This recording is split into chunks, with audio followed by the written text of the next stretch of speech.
prière sacerdotale appliquée. Depuis que j'étais toute petite, j'adore la prière sacerdotale, cette prière qu'on voit surtout dans Jean. Je ne sais pas si on le voit dans les autres évangiles d'ailleurs, il faudrait que je le vérifie, mais on le voit surtout dans Jean, où Jésus intercède auprès de son Père pour ses disciples.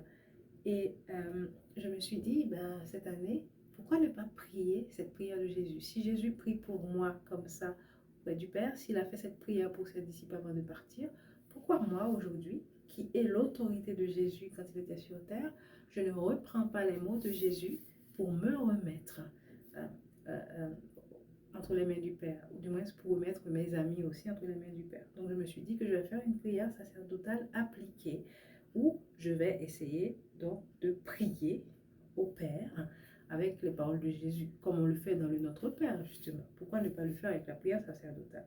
Alors je lis, hein. J'ai fait un petit bout, donc aujourd'hui je vais commencer avec cette partie qu'on trouve dans Jean chapitre 15, versets 1 à 5. Jésus prie.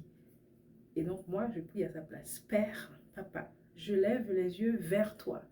Merci parce qu'au moment venu, tu as donné la gloire à Jésus pour qu'il te donne de la gloire.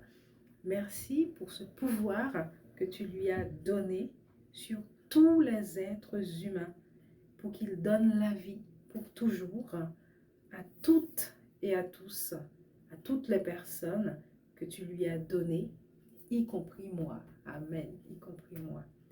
Et la vie pour toujours, c'est te connaître, toi, le seul vrai Dieu, et connaître Jésus que tu as envoyé.